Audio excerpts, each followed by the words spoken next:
여러분 안녕하십니까, 반장입니다. 중국의 대표 검색 엔진인 바이두는 최근 몇 년간 윤동주 시인을 비롯 우리나라의 대표적 독립운동가인 윤봉길, 이봉창, 안중근 의사의 국적을 조선족으로 표기해 논란을 빚었는데요. 이와 관련해 우리 측의 끊임없는 항의로 현재는 국적에 조선족이라고 표기된 모습을 찾아볼 수 없었지만 이는 편법에 불과했습니다.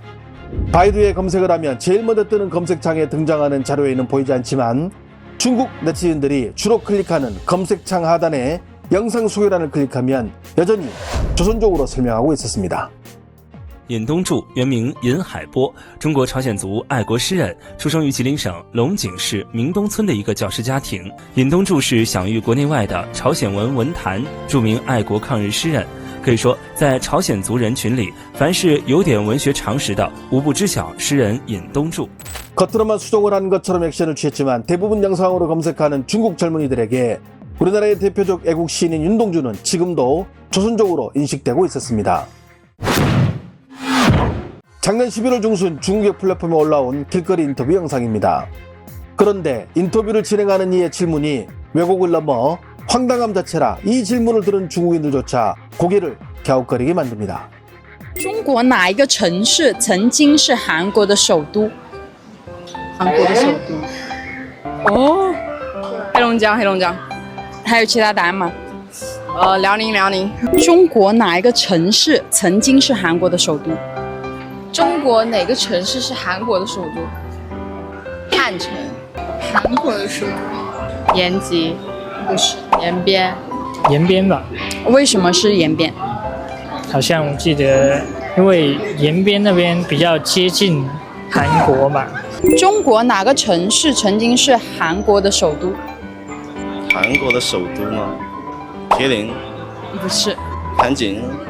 也不对。四平？延吉。延吉。中国哪一个城市曾经是韩国的首都？朝鲜。最北边那个叫什么？不记得，不知道说不出来了。 독립운동 당시 우리나라 임시정부는 1940년 9월부터 1945년까지 근 5년간 중경시에 임시정부 청사를 두고 활동한 바 있습니다. 저들이 인터뷰에서 정답을 중경시라고 말한 이유가 바로 이것 때문인데요.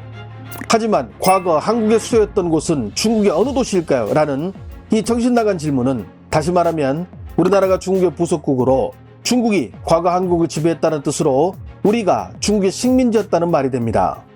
왜 저런 질문을 했는지 오랜 조사 끝에 마침내 경악할 만한 사실 하나 발견했는데요. 지금 보시는 영상은 중국 공무원 시험에서 나온 문제풀이 영상입니다. 你知道我国哪个城市曾是韩国的首都吗？答案是我国重庆。这个城市曾是韩国的首都。在1910年，朝鲜半岛变成了日本的殖民地的时候，日本就把那个大韩帝国政府给废掉了，并且重新成立了一个新的朝鲜总督府。之后就有很多四处逃亡的大韩国民跑到上海。当抗日战争正式爆发之后， 暂居上海的大韩国民就把重庆设立为一个临时性的首都。 이렇게 얼핏 들으면 마치 우리나라가 중국의 속국인 것처럼 본질을 왜곡하는 질문을 중국 당국이 나서 공무원 문제로 출제하고 있으니 이와 관련된 영상들이 중국 플랫폼에 넘쳐나는 것은 당연한 일이겠죠. 작년 12월 29일 올라와 인기 동영상으로 뜨고 있는 이 영상 속 남성은 한국의 시골 모습을 보여주겠다며 중국과 한번 비교해보라고 말을 합니다. 我在韩国农村看看你们认为那个韩国农村好还是你们当地的农村好，评论区告诉我啊！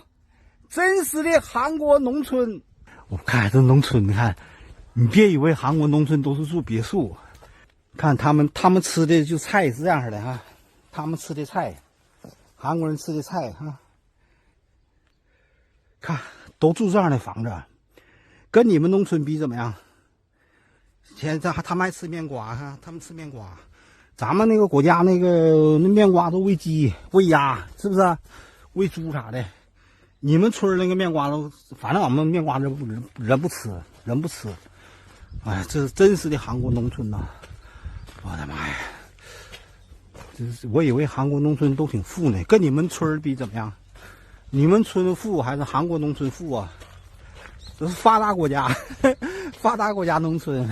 真实拍摄，俺们村的县衙，看那县衙，就是居委会嘛，看看，有俩人在那站岗呢。 정말 어이가 없어 할 말을 잃게 만드는데요.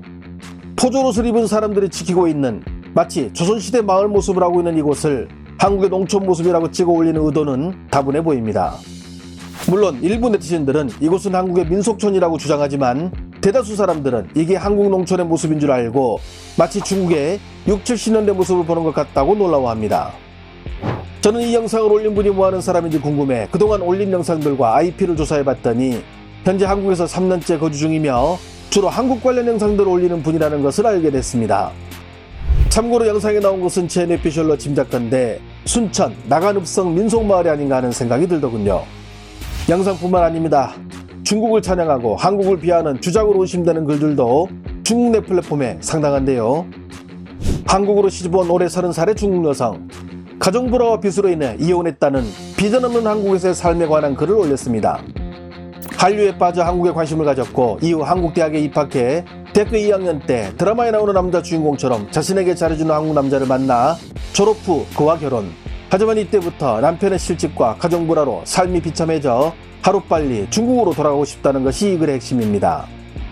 하지만 글에 첨부된 자신이라고 올린 3장의 사진들은 어찌된 영문인지 전부 얼굴이 다른데 제가 모자이크 처리를 한 이유는 이 사진의 진위 여부를 알 수 없기에 그랬다는 점을 미리 말씀드립니다. 특히 지금은 음식점에서 일하면서 한국인들의 조롱 속에서 살고 있다고 말하며 올린 이미지 사진은 한국이 아니라 북한 음식점 사진을 올린 것으로 봐 이 글의 신빙성에 의문이 들었습니다.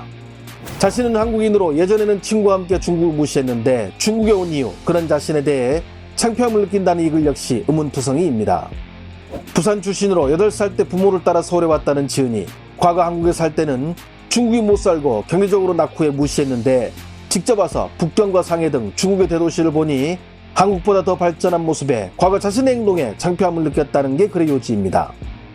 상해를 배경으로 여친과 같이 찍은 사진들을 올리며 사실임을 강조하지만 차밭에서 찍은 여친은 금세 다른 여친을 구했는지 상해에 있던 여친과 서로 얼굴이 달랐으며 이 글쓴이 IP를 추적해보니 거주지가 중국의 강서 지역이었으며 현재 올리고 있는 글들도 대부분 모택동이나 중국인민해방군과 관련된 걸로 미루어 보아 중국인이 한국인 행세를 하며 쓴 글이라는 합리적 의심이 들었습니다. 해당 내용을 접한 중국 네티즌들은 어떤 반응을 보일까요? 한국의 수도였다는 인터뷰 질문 자체에 문제가 있으니 영상 삭제 바랍니다. 이러다 서로 싸움 날 것 같은데요. 한성희 정답, 원래 조선반도는 중국 영토였음. 고구려 유적지로 아직도 한국인들이 와서 제사를 지내고 있는 길림성 지반시가 과거 한국의 수도였던 중국의 도시입니다. 저기 한국의 여행지인 한국 민속촌 아닌가? 1인당 GDP가 높다더니 한국 농촌은 중국의 서부 지역보다 더 못 사네.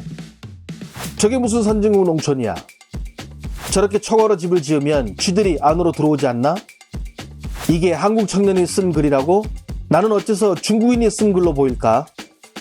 한국인이 이렇게 중국을 인정하다니 가치관이 제대로 선 한국인의 중국 여행 후기군요. 그래, 저렇게 직접 와서 봐야 중국이 아름다운 국가라는 것을 알고 견문도 넓히지. 앞에서 소개한 한국 농촌 영상에는 한국 농촌의 실제 모습이 아니다는 비난 댓글이 갈수록 많이 달리며 현재 역풍을 맞고 있습니다. 아무리 중국이라 해도 저건 아닌가 봅니다. 좋아요와 알림 설정은 제가 영상을 만드는데 큰 힘이 됩니다. 시청해주셔서 감사합니다. 행복한 하루 보내시길 바랍니다.